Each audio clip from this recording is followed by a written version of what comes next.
So we'll go ahead and get started. I just want to take 30 seconds and introduce Dr. Sue Zieman from the National Institute of Aging. She's been very kind to make her first trip to SAEM today on her birthday. So please, oh gosh, what a celebration. Give her a warm welcome. She is a cardiologist. She tells me a reformed geriatric cardiologist, and has been a tremendous friend to emergency medicine and the surgical specialties through the GEMSSTAR mechanism, and is going to tell us about that opportunity and many others. So this is a real golden opportunity for us to hear what the NIA has for emergency medicine and to really ask some questions both today and tomorrow at the AGEM business meeting. So Sue, thank you. Thank you very much, and thank you for the invitation.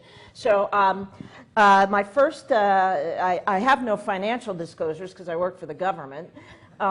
But what I did want to tell you is that I put in way more slides than I'll have time to show you, and a lot of them have really annoying web links that I don't want you to write down. The slides will all be available, so don't feel like you have to scribble. I'd more prefer that you listen. I'm getting the thumbs up. That's good. So what I'm going to do is talk a little bit about the National Institute on Aging. I'll talk a little bit about early career opportunities because I was told most of you guys are sort of in that realm. A little bit about understanding and navigating the NIA, and then I'll tell you about some resources that the NIA has to offer you to help you get your research off the ground. So to start off a bit about the NIA. So as you probably know, the NIA is one of 27 institutes at the National Institute of Health. And why I'm taking this 30,000 foot view is because whatever institute you're applying for, if you're applying for NIH funding, it really behooves you to do a little homework and understand the institute and their mission. Everyone, we refer to them as ICs, or institutes or centers, and each one spends about 80% of their budget on funding. So we're down there, we're a real low budget deal, the program officers, and there are very few of us, and we're spread pretty thin, but we want everybody to know that the majority of the money goes into grants. Each IC has its own budget and director, and they control their career development awards, like their K awards, training grants, conference grants, and RFAs. They make all those things, and so it's important to know that those get reviewed by that institute. This will come up later.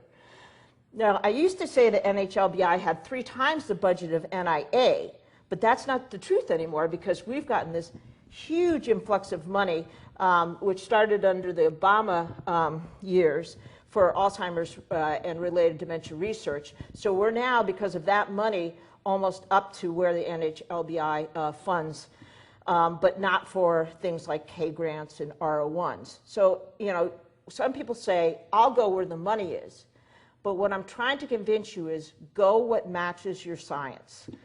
And so what's important to know, and this happens a lot with we're all kind of orphans, right? Emergency medicine has no Institute of Emergency Medicine. We have an Office of Emergency Care Research. We're getting there. But there's no institute. You span every sort of institute in illness and age. And aging could say the same thing. We have cancer grants. We have grants that NHLBI could be taking. So we're sort of orphans. So it's, people often look at our institute and another institute. And it's important to know we don't really split money. So you say, oh, if you guys give this much and this much, then, it'll be cheaper for both of you. It doesn't work that way. We really have to pick one institute. So how do you pick it?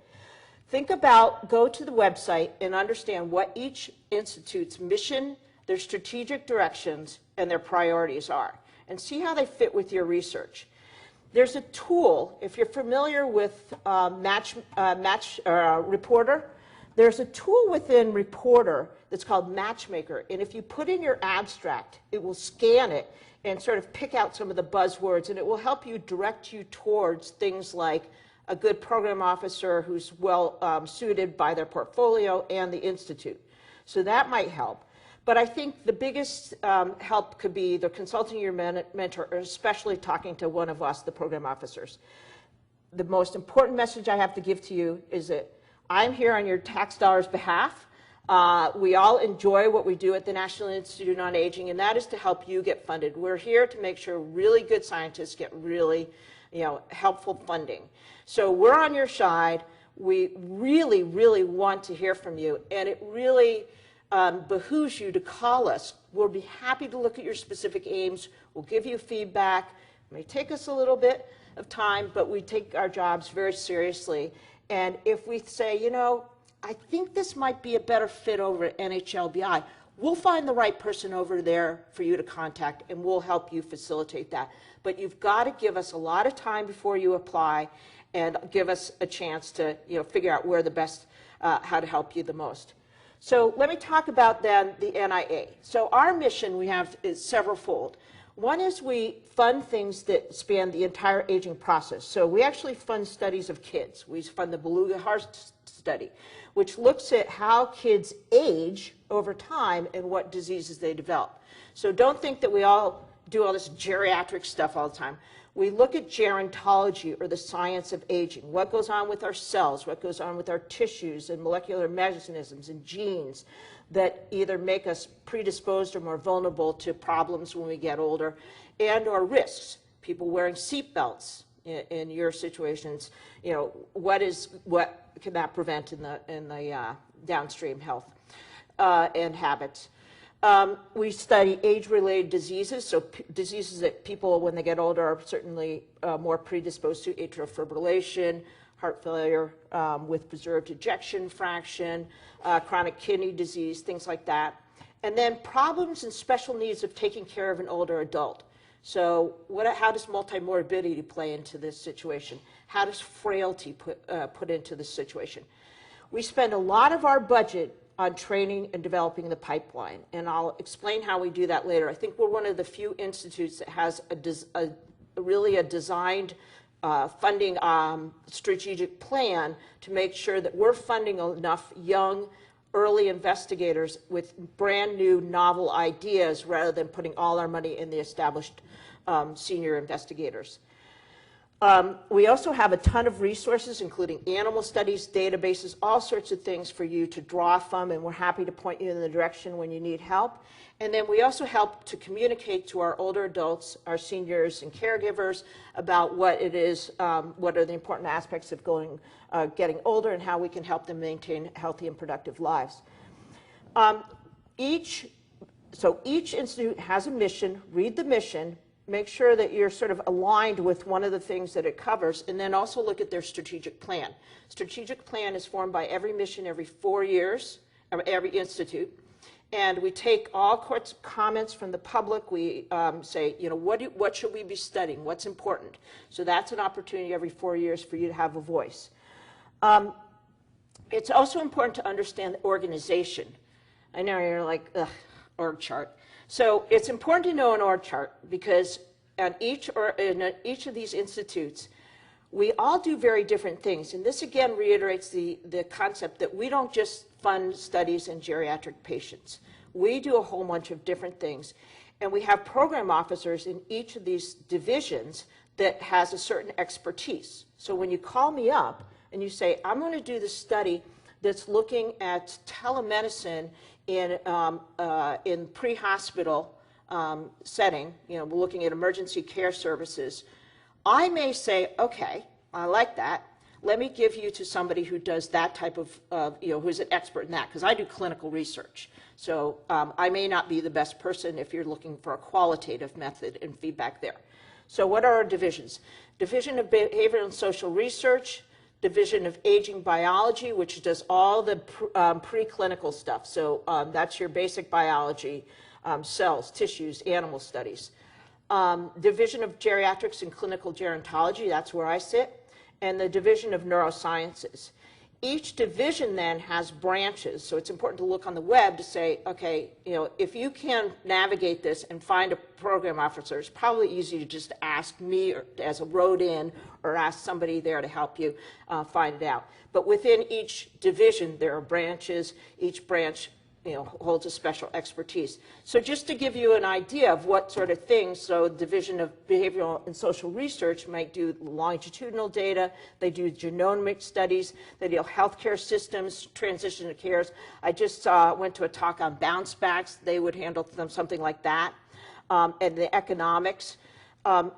Each division also sort of oversees some centers across the United States. So example, the Division of Aging Biology runs the Nathan Schock Centers. If any of those are at your institutes, they do aging biology. They also do cell physiology, geroscience. There's a whole, the Division of Clinical Geriatrics and Gerontology does all sorts of things that you can imagine in the clinical world. So falls, multiple chronic conditions. We oversee the Pepper Centers, which is the older adults independence centers, clinical trials, osteoporosis, pretty much anything clinical. And then the Division of Neurosciences are most heavily funded because by Congress, the NIA is the funder for Alzheimer's disease. That used to take up 80% of our budget, and we got this huge influx the last couple of years, which has given us over $1 billion. So I'll talk about that in a minute. It's time to study Alzheimer's, and it's really become a very high priority.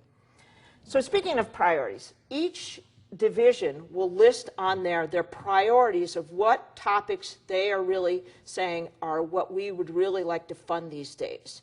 This all changes with what kind of comes and goes, but I just gave you an example of some of the things, because if you look on there, you'll see a lot of things that I'm sure you see day in and day out. Falls, multiple chronic conditions, resilience, what makes somebody resilient to disease. Makes them get better, faster, smaller, decision-making, HIV, pain, caregiving, palliative care. The list goes on. Again, these will all be posted. I just wanted to let you know that. So each division has their priorities.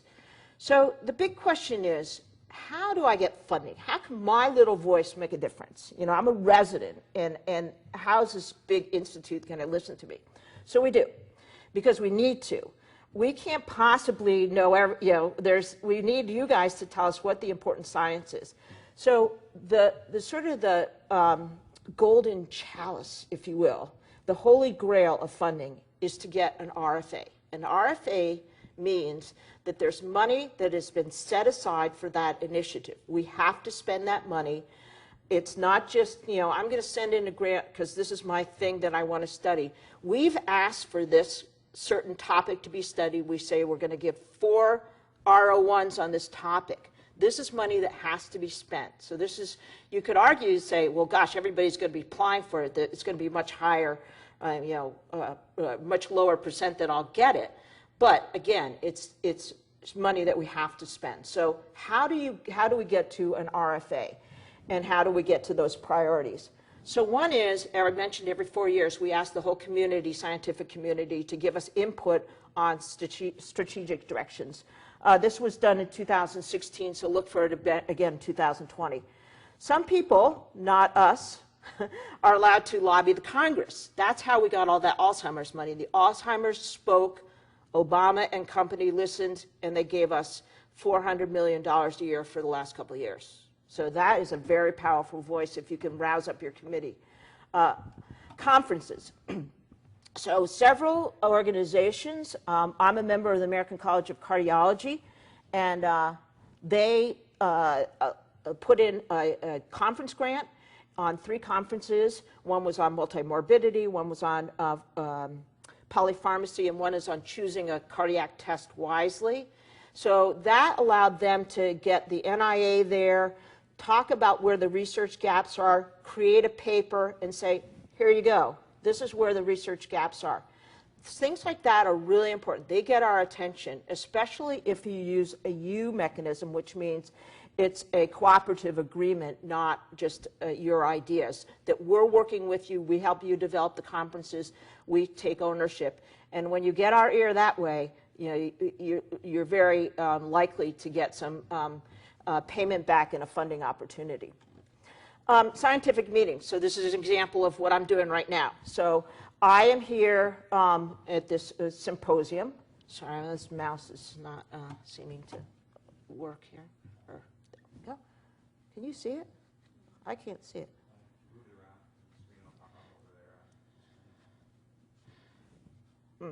Anyway, use your imagination. Pre-sessions. So sometimes, I think you guys had pre-sessions yesterday. The kidney at the American Society of Nephrology, they had a palliative care one, invited me. We got the chance to see what they're doing there and thought, wow, this is a great thing. We should probably work to get some funding for this.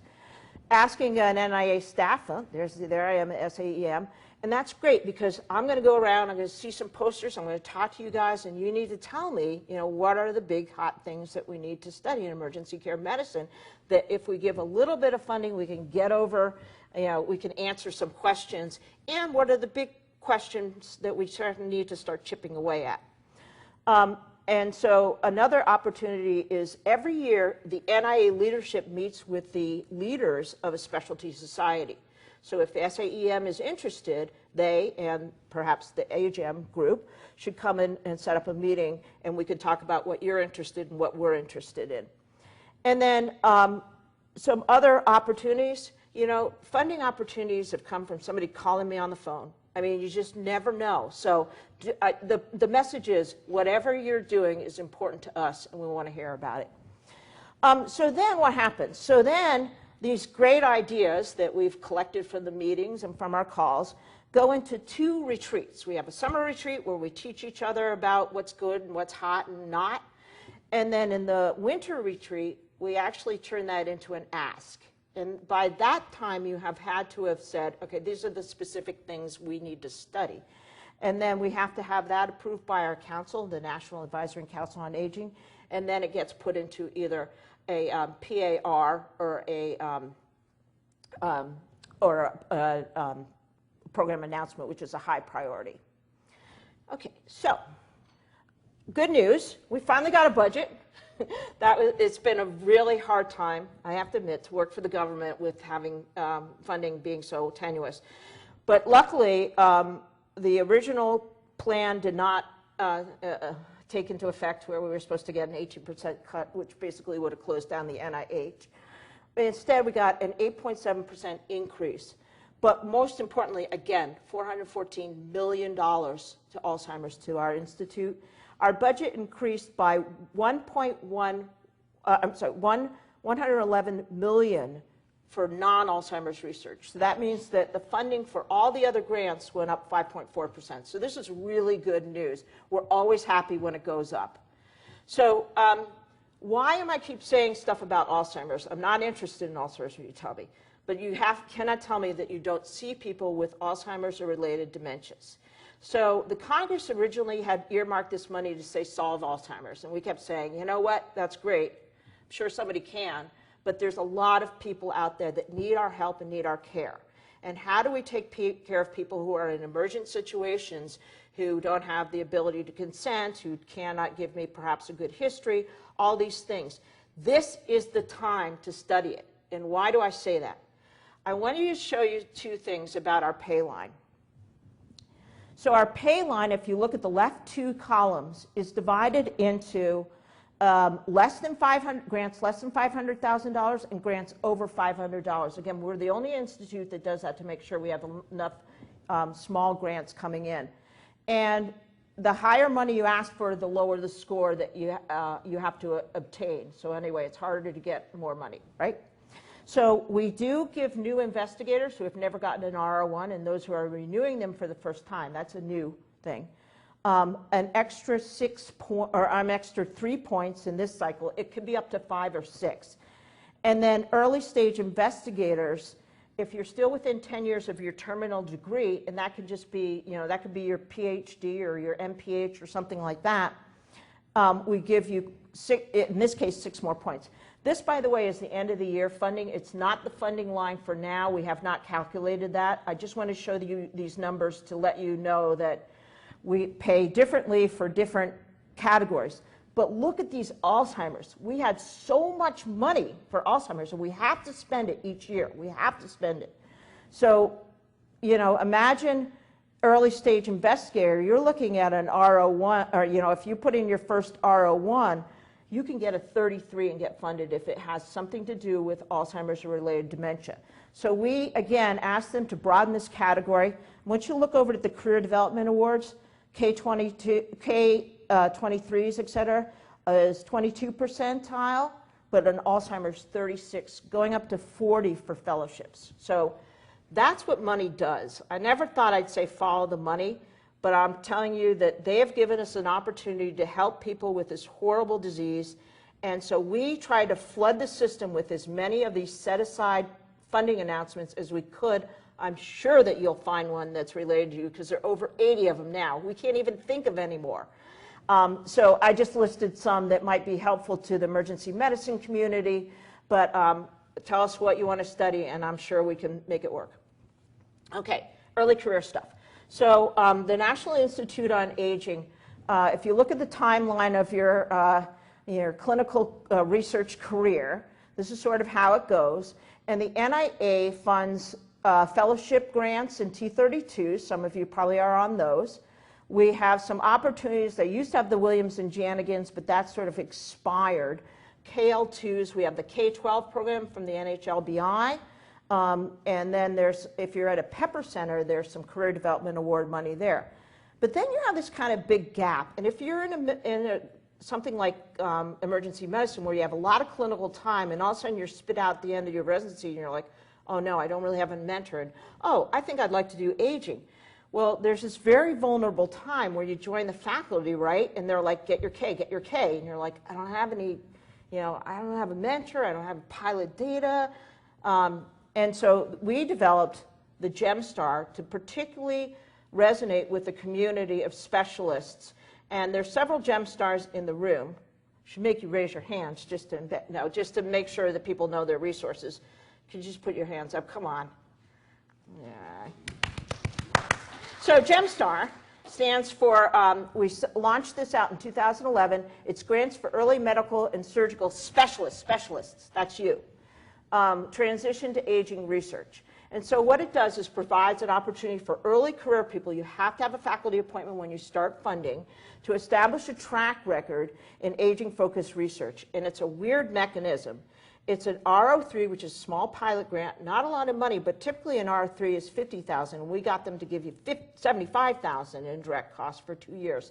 We also strongly encourage, we can't say demand, but sort of that, that you develop a professional development plan which really ties you with a mentor and makes you legitimate of knowing what it's like to really take care of older adults, some of the metrics that geriatricians use. And so you could put anything down there. You could say in your professional development plan, I need to learn a little bit more about aging. I need to spend some time in geriatrics clinic. I need to have the geriatricians come over and hear my spiel about aging in geriatric medicine, blah, blah, blah. Eligibility, you do have to be a physician. And you have to have a faculty appointment when funding begins. You could be in the last year of your fellowship, but a letter must be in your file when you apply or later on that says that you have a job July 1st. And we don't expect you to have had any major roles as a PI on a big grant like an R01. You can have a K from another institution. And this is the TAR part of it, transition to aging, and say, you know what, I was doing this thing with DVTs, and all of a sudden I saw the light. And now I want to study how protein S and protein C change with aging and why they make me so, people so vulnerable. So that's your transition to aging research. Okay, so a little bit more. The professional development plan, the kicker there is that you have to find your own funding. We have never had anybody not find funding. And this SAEM and ACEP, I'm sorry, am I getting the EMF, I'm sorry, I get all my names mixed up, are splitting an award, and they are giving one funding per year for, I think, actually they may give more than one, for the professional development plan. So good for you, Emergency Medicine Society. You can get them from a variety of sources, from a Pepper Center, from your KL2 award, from your VA, from your rich uncle. We don't care. We have set aside, we give 15 of these a year. The application will come out in June of 18th. Please don't wait for then. Look at the one that I've listed up there, RFA, oh, I'm sorry, that should say AG. AG, must have been thinking AFib from my past life. 18015. So look at the 18 one, and it will look very similar for 19. Very few minor changes. The key about any grants, get started early. Okay, so I think the other key thing is this biennial meeting where we focus on an aging topic. We give lectures. We some examples: frailty, cognitive impairment. We do some career development, networking. It really is an opportunity to get people collaborating with each other and present their research, and most importantly, to communicate and interact with the NIH staff. So far, we've funded 111 scholars in 26 specialties, and in the top specialty is emergency medicine. Yay! 9. Gone on to get 11 Beeson Awards, which I'll talk about next. I'm the program officer, but the email for that GEMSSTAR is written there, and that's where the communication should go, because you'll get caught in my inbox. Here they are. Here's your emergency medicine scholars. You can take your time and digest them all, but it gives you an idea of what they're studying. But this community is so open and small that I'm sure they wouldn't mind some questions. So what else does NIA offer? If you're kind of beyond that, that's sort of a step up to a K. We give the traditional KO1, which is Research Award, KO8, Clinical Research Award, and then the K23, which is the Patient-Oriented Research Award. Those are up to $100,000 a year. But then we have this special award, some in the room here too, have won this Paul Beeson Award, which is like, I always say K on steroids, because it really is. In fact, the other institutes made us rebrand it. And it used to be a K23, but now we had to rebrand it as a K76 because it's over twice the amount of a K grant. So $225,000 for 3 to 5 years, depending on what you want. What's the catch? We really are looking for leaders, future leaders. You have to have some demonstration of leadership, and I would guarantee that you can find some leadership activities within this community. They don't have to be national, they can be institutional. Just show us that you have some leadership characteristics. Also, that you have to have had one grant funded. Could be from anybody. It used to have to be from the government, it doesn't any longer. Unlike the GEMSSTAR, we welcome any doctoral degree in this program. And you can have a K and then upgrade to a Beeson if you still have time on your K and you make a good argument. So good to know if you have a K and you're interested in really refocusing on aging.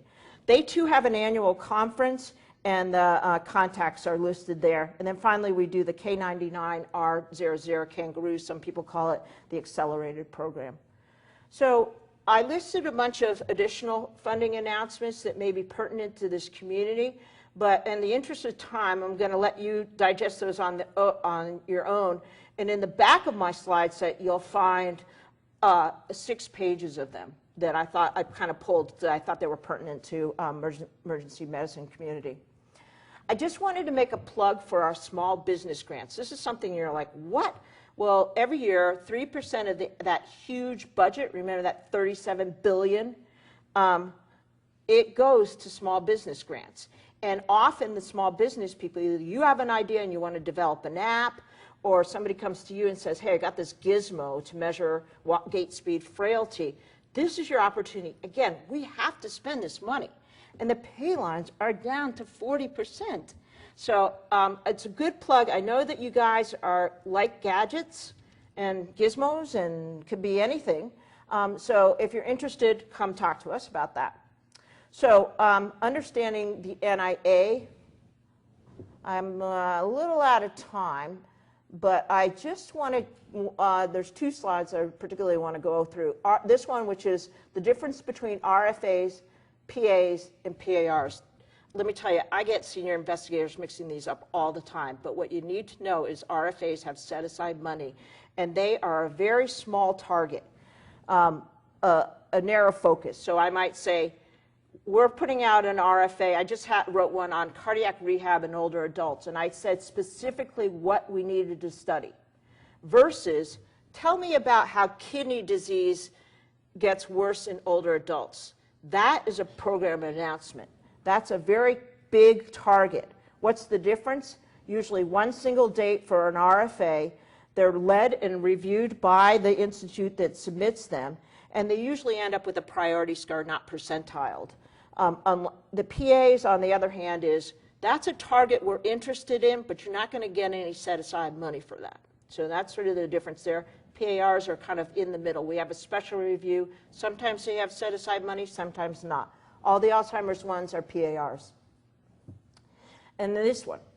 Who the heck are you guys, right? So there are 3 types of people at the NIA, and it really helps to know who they are and what they do. So I'm a program officer. My job, and we're almost we're all PhDs or MD PhDs. For whatever reason, we've chosen to be in this line of work, and we do all love what we do. The NIA is a kind and gentle place. I mean, come on, there's no evil geriatricians. So what we do is we're here to do the science and help you with the science. We are knowledgeable enough to give you advice, but not so much that we want to hear what you have to say. We like going through specific games. We can help you, but important, we have nothing to do with the review. No sense in sucking up to us. Sometimes happens. So we don't play any role in the review because then it would be biased, right?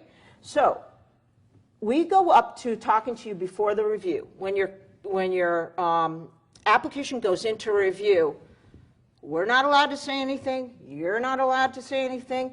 That's when the scientific review officers take over, and they run and organize a review. We try to listen to the reviews, as many as we can, and then give you, say, you know, this is how the comments went there, and I think they really perseverated on this one thing, and I think that's the one thing you need to fix. So we can help interpret them, but we can't make any facial gestures. Like, you know, it's torture to sit in these things because you're like, they missed the point.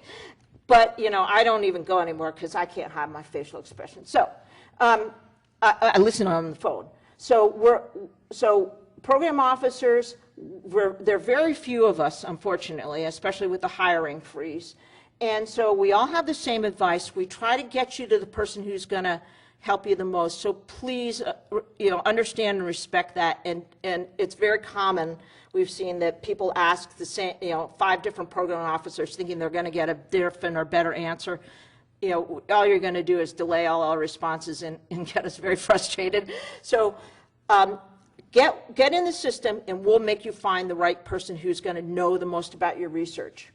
And then once the summary statements come out, we'll talk to you before your grant is submitted. After your grant, summary statements come back, then we can chat with you again. In the meantime, the scientific review officer takes on the review. And so if you say, oh my gosh, I went to the wrong study section, call the scientific review officer, and they'll probably call us and say, where did they intend it to go? But no, we won't talk about the science. The grants manager is the one who bugs you and actually gets the check out the door. Be nice to them. So they're the ones who are going to ask you for the just-in-time information. They're going to manage your grant. The other responsibility of us program officers is we're going to watch your progress. If you have trouble along the way, we want to hear about it. I'm having trouble recruiting. Let me help you. Let me link you up with some people and more sites. So science, review, financial, nuts and bolts, money keepers, blah, blah, blah. Okay? And so here's sort of the timeline. Pre-submission, talk to the program officer. Submissions, SRO. And then post-summary statement, talk to the PO again. So this is just, you can look at these along the way because I mentioned most of them, but a lot of us telework now. And so I think the best way to contact us is email first, and you'll find that me and my colleagues, we take, giving back advice so seriously that we don't just chit-chat on the phone. When you want to set up a call, we really ask you to give us the most muddiest draft of your aims, because it helps you focus and it helps me focus. And when we finally get on the phone, we're going to have a productive conversation. And I'm going to be ready because I'll have looked around and I'll actually read your aims and say, you know what, I'm not the best person. I'm going to send her to this. So don't think that we're torturing you. It's just going to make you focus and tell me what you want to do. So I need to know how to help you the most. So that's sort of a common courtesy, is get some aims to us, and then we'll take it from there. And then I think I said the rest of them. Okay, resources quickly. We have longitudinal cohorts. If you want access to any of these to do preliminary data, pilot data, great opportunities. We have opportunities to engage in the big data sets like NIH Collaboratory or PCORNet, NIH centers throughout the country I mentioned, and then we have a ton of online resources. So don't reinvent a tool to measure frailty or measure how an older person is depressed. We have those toolboxes that are all validated for all sorts of ethnic groups and ages online, and so it's really important to go to where they're already vetted out. Pepper centers and other centers are all over the world, and I'm really sorry. We're trying to work on that big swath there of holiness. And last one of the best things I think that's come out of the NIA in a long time is the blog. And it's good even if you're not interested in aging, because it gives you insight into what the NIA is doing. I think it's one of the most transparent sites on talking about research and funding. That's the first place you'll hear about our funding line. It's the first place we find out about our funding line, too. I read the blogs every week and learn something. So please sign up. They come off every Wednesday. And then if you're just starting this and you want to learn a lot more about aging, you might consider applying to the Summer Institute, which is called the Butler-Williams Scholars. We take 50 scholars a year. It's actually gotten pretty competitive. Usually junior people. You spend a week at the NIA, and we teach you everything, soup and nuts to bolts. We go through mock reviews. We go through your writing specific aims, et cetera. And then this is a great new opportunity if you want to learn how to review. This is for early career people who have not gotten an R01. This is a new program. It's fantastic. So the Center for Scientific Research wants people to learn how to be good reviewers. They teach you all, and then they put you in on a review, and they don't tell anybody that you're the newbie, but they kind of figure it out, you know. They just keep asking questions. So it really is a fantastic program. It gives some eligibility. You have to have 2 senior author papers, be on the faculty for at least 2 years, but they want you junior so they can help train you. If you haven't been on a review committee, there's nothing like that to write a better grant, because once you see how they construct and deconstruct grants, you'll never write a grant the same way. You'll write it far better.